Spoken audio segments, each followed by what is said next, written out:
आज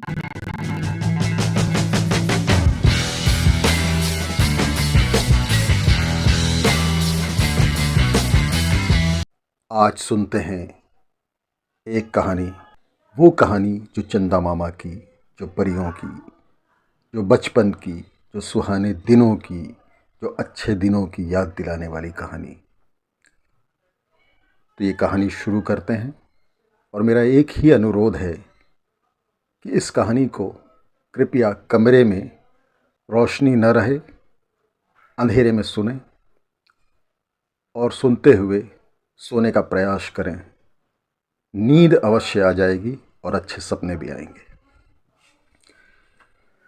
तो शुरू करते हैं कहानी। तो बच्चों, लो फिर आया शनिवार। आज सुनाए तुम्हें एक नई कहानी मज़ेदार। बच्चों, आज जो कहानी हम सुनाने जा रहे हैं, ये एक कहानी है अमीर और गरीब के ऊपर से। दो छोटे छोटे बच्चे कम उम्र के आपस में एक दूसरे के दोस्त रहते हैं। ये दोस्त कैसे बनते हैं कि एक बच्चा जो गरीब है वो अक्सर अपने घर से बाहर थैला लेके, पैसा लेके, कभी पैदल तो कभी कभार साइकिल से ऐसे रोज़ जाता आता है। रास्ते में उसको एक लड़का जो किसी अमीर बाप का, अमीर परिवार का एक बेटा है, वो उसको अक्सर मिल जाता था। तो कभी वो बच्चा बढ़िया इम्पोर्टेड साइकिल चलाते हुए, तो कभी अपने किसी नौकर के साथ स्कूटर में घूमते हुए मिलता था। दोनों एक दूसरे से मिलते थे, बातचीत करते थे। धीरे धीरे दोनों में दोस्ती हो गई। कभी ये दोनों रास्ते में मिलते थे तो कभी खेल के मैदान में, कभी क्रिकेट के मैदान में, तो कभी किसी पार्क में घूमते फिरते। अमीर बाप का बेटा अक्सर देखता था कि ये लड़का हमेशा अपने घर के काम से खुद ही जाता है। कभी गेहूँ पिसाने, कभी सब्जी लेने, कभी घर का कोई सामान लेने, तो कभी बिजली का बिल पटाने। हर काम के लिए वो जाता था। अमीर बाप का बेटा ये देखता है कि इसको हर काम के लिए जाना पड़ता है, लेकिन मुझे तो कभी कोई काम करना नहीं पड़ता। मेरे घर का सब काम तो नौकर लोग करते हैं। एक दिन वो सवाल करता है अपने उस दोस्त से, बोलता है, यार तुम हर काम के लिए जाते हो, तुम्हारे घर कोई नौकर नहीं है? तो वो बोलता है, घर का काम है, घर में हमारे कोई नौकर नहीं, हम ही सब कुछ सारा काम करते हैं और इससे मुझे कोई फ़र्क नहीं पड़ता। तो अमीर का बेटा ये कहता है कि भाई मैं तो कोई काम नहीं करता, तुम कैसे सारा काम करते रहते हो, तुम खेलते कब हो? तो बोले, मैं खेलने के लिए भी टाइम निकाल सकता हूँ, चलो तुम्हारे साथ खेलने भी लग जाऊँगा। और दोनों कभी क्रिकेट खेलते, कभी फुटबॉल खेलते, कभी पार्क में घूमते। अमीर का बेटा ये देखता कि वो कैसे रहता है, कितनी गरीबी में फटे पुराने से कपड़े पहनता है और आ जाता है। कभी कभी उसके पैर में अच्छी चप्पल तक नहीं रहती और अमीर का बेटा बढ़िया जूते मोजे, बढ़िया टी शर्ट लोअर बढ़िया पहन करके खेलता था। अब दोनों में दोस्ती धीरे धीरे बढ़ती चली गई। एक दिन अमीर का बेटा गरीब के घर बोलता है, चलो मैं तुम्हारे घर चलता हूँ, और यही बोल करके उसके घर घूमने चला जाता है। जब वो अमीर का बेटा गरीब के दोस्त के घर जाता है तो देखता है कि उसके घर में बैठने तक की ठीक तरह की व्यवस्था नहीं है। फर्नीचर पड़े हैं तो टूटे फूटे पुराने, और रहने की व्यवस्था में कहीं कुछ ऐसी चीज़ें पड़ी है जिसको देख के उसको बड़ा ऐसा लगता है कि कितने गरीब है। वो अपने उस गरीब दोस्त से हमेशा कुछ ना कुछ ऐसी बातें कहता था जो उसकी गरीबी से जुड़ी होती थी। यार तुम्हारे यहाँ ये चीज़ नहीं है, मेरे पास तो ये चीज़ है। तुम्हारे पास अच्छी साइकिल नहीं है, मेरे पास तो साइकिल ही नहीं, एक नहीं दो दो साइकिल है। और मेरे पापा के पास स्कूटर है, तुम्हारे पापा के पास स्कूटर है कि नहीं? तो गरीब का बच्चा बोलता था कि नहीं, मेरे पापा भी साइकिल चलाते हैं और वो ये एक ही साइकिल है, कभी वो चलाते हैं तो कभी मैं चलाता हूँ। तो कोई अच्छी साइकिल, अच्छी स्कूटर क्यों नहीं खरीद लेते? तो गरीब का बच्चा कहता था कि मेरे पापा इतना पैसा नहीं कमाते। ये सारी बातें उस गरीब दोस्त के माँ बाप भी सुना करते थे और समय समय पर अपने उस बच्चे को समझाते थे कि वो अमीर का बच्चा अगर कुछ कहता है तो चुपचाप सुनते रहो, जाने दो। अब कई दिनों से ये बातें आते जाते वो अमीर का बच्चा व्यंग करते हुए उसको कुछ ना कुछ कहता था। तो गरीब बच्चे के माँ ने एक दिन कहा कि ये हाय दिन हमारे बच्चे को ऐसा व्यंग करता है, इसको कुछ समझाना पड़ेगा। तो गरीब दोस्त के पिता कहते हैं कि तुम चिंता मत करो, मैं एक दिन इसको समझाऊंगा।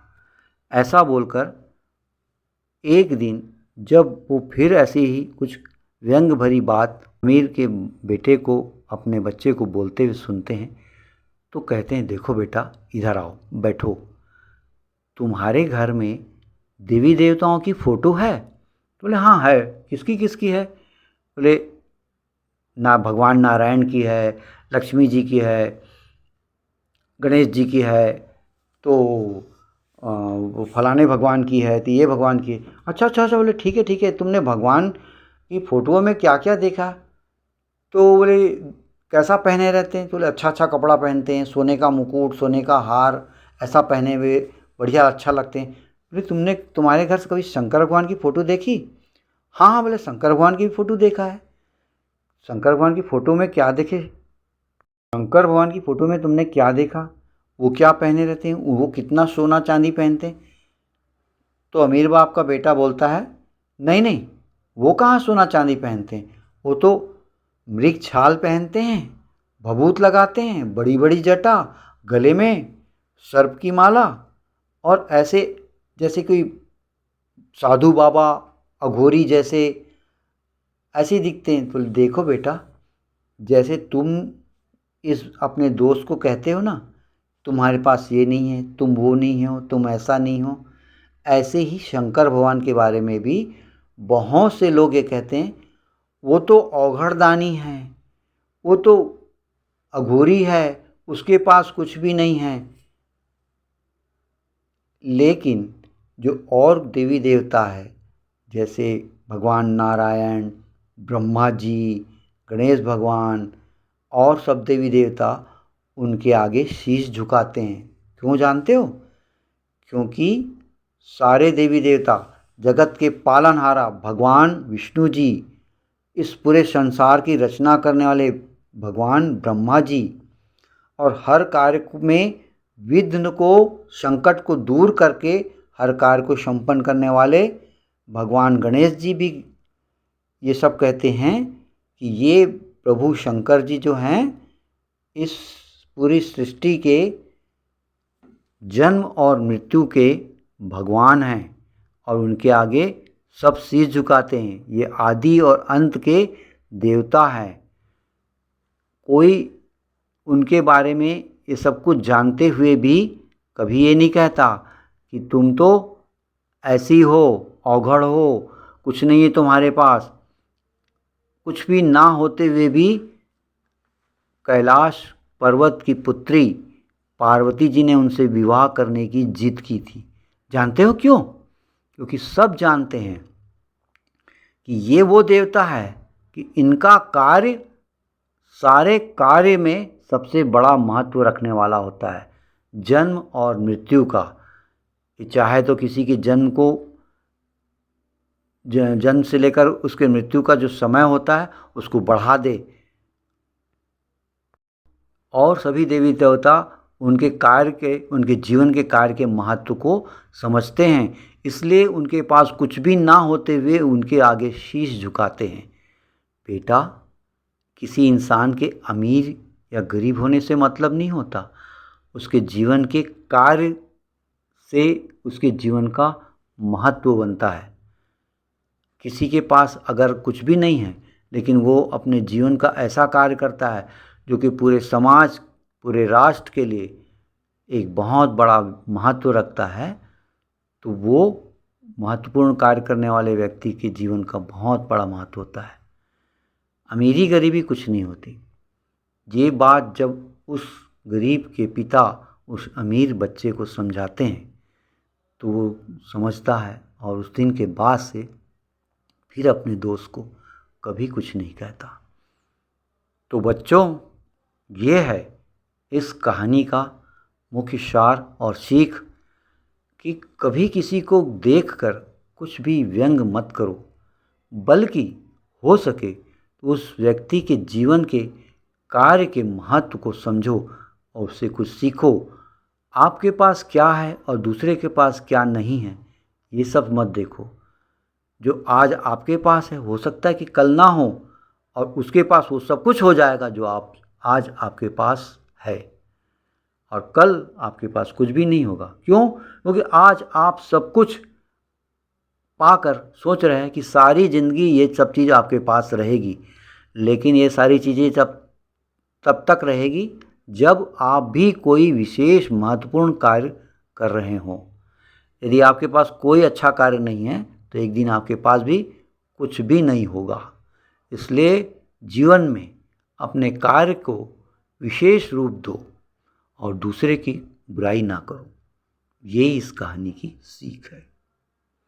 तो समझो बच्चों, इस कहानी को लाइक करो, सब्सक्राइब करो और अपने इस कहानी को सुनने के बाद चैनल को कमेंट्स करो।